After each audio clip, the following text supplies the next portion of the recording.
So straight off the bat, if you go, I guess, to yourdictionary.com and look up articles, funny puns, jokes, examples, you can find this list that I use to get some inspiration. So on the surface of things, whales are always blowing it. So no one owns this at all. It's just a funny pun, and I'm in no fear of copyright or trademark infringements. So let's see what happens from here. Now, straight to Canva, and we're looking for custom size, and we do looks like 12 by 16 inches.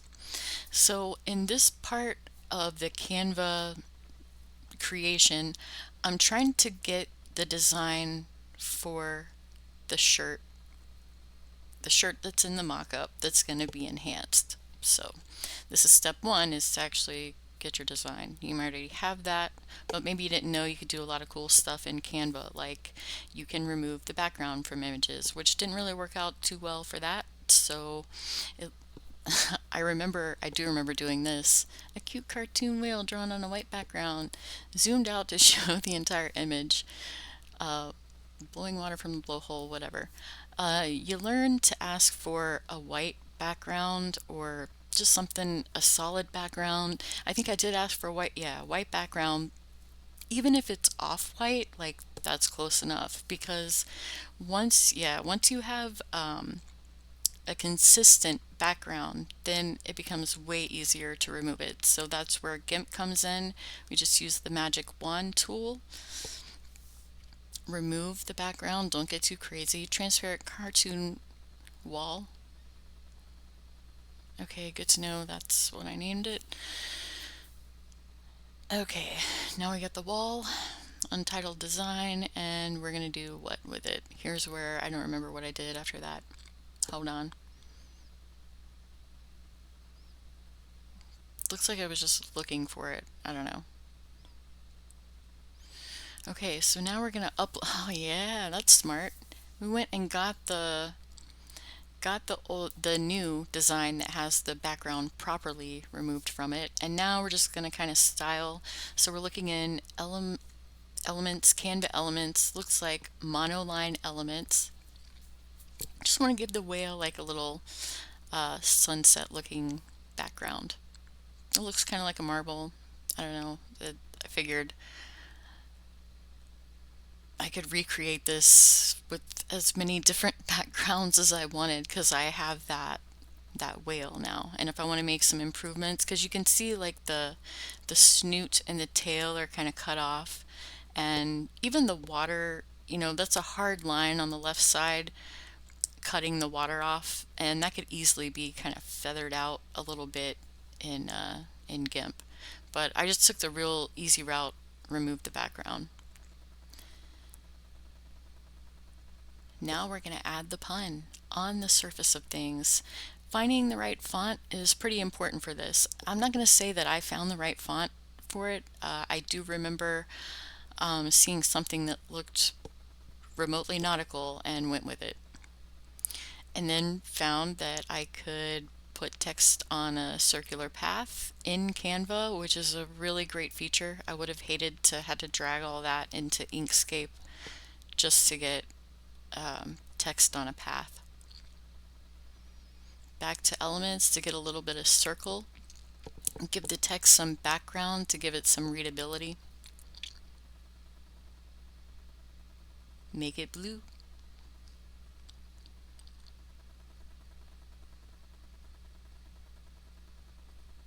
Change the text to white.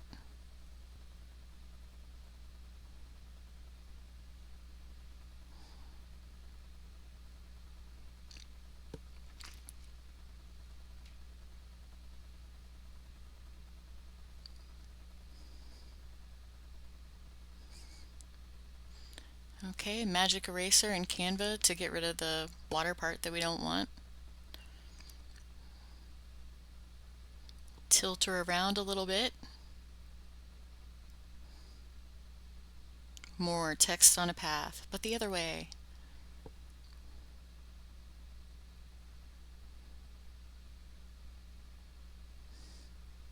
Now we need the blowing it part.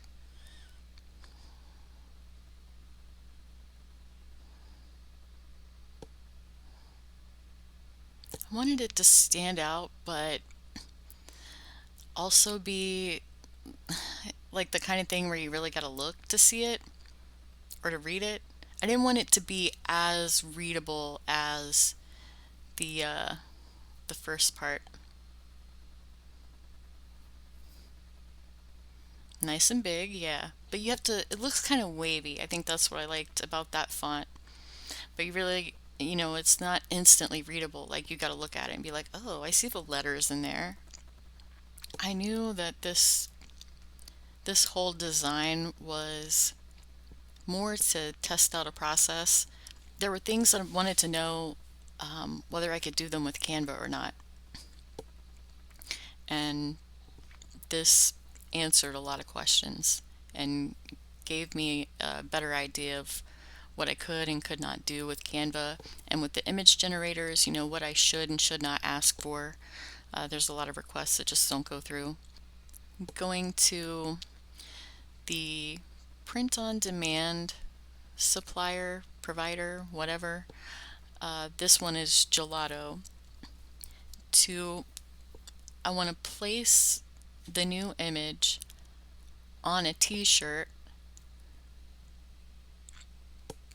publish it to the store, and then use the mock-up generated from that and then enhance that.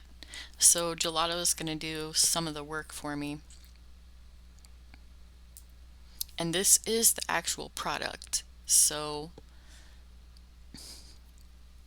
the mock-up generated here is going to closely resemble the shirt. If someone actually ordered it and wanted to wear it, it's true to the design.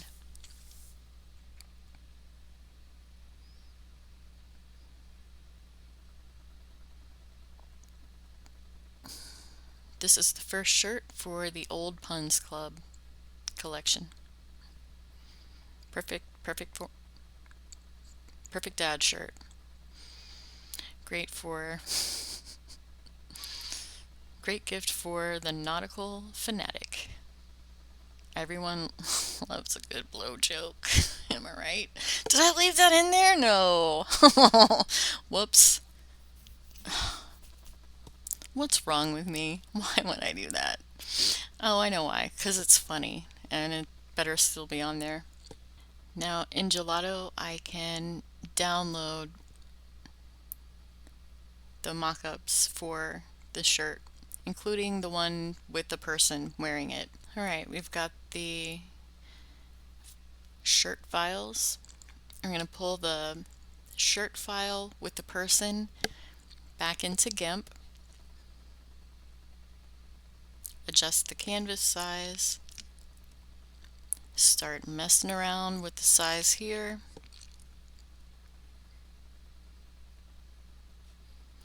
Scale down just a little bit, and we're going to use the magic wand tool again to just simply remove some stuff. This is the lasso tool, core pointer.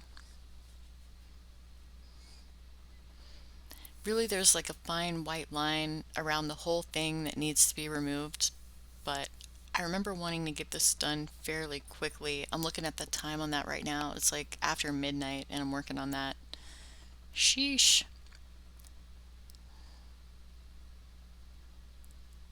Yeah, I had tried to make so many fish head images, and this was the best that I got. So we're going to pull that in and remove the background from that.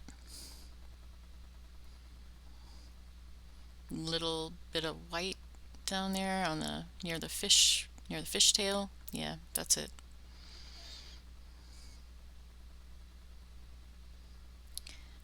Now to unsplash for the background. I tried to think of, okay, well, what would be ironic or funny, and the first thing I came up with was like a big aquarium.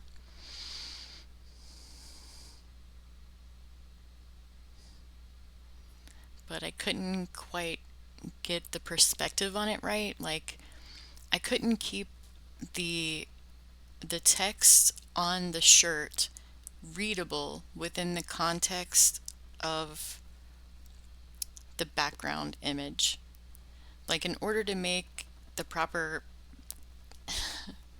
get the right context with the background image, I would have had to make the shirt image, the fish-headed person, really small, to the point where trying to read the print on the shirt would be difficult. So we want it doesn't have to be super big, you know, the text on the shirt doesn't have to be enlarged, but if the whole image catches someone's eye, like, oh, that's weird, it should make them want to read the shirt. So if we're trying to make them read the shirt, then the text on the shirt needs to always be readable. It's got to be readable within the context we're intending, or the channel we're intending. So is it a Facebook post? Is it an Instagram post? Whatever it is, it doesn't matter. After giving up on the aquarium idea, I just went to this street view,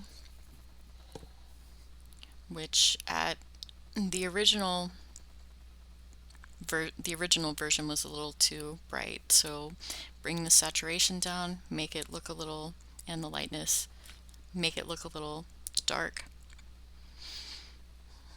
Whale joke shirt fish head mock-up. Alright, time to put this on Facebook. What's up?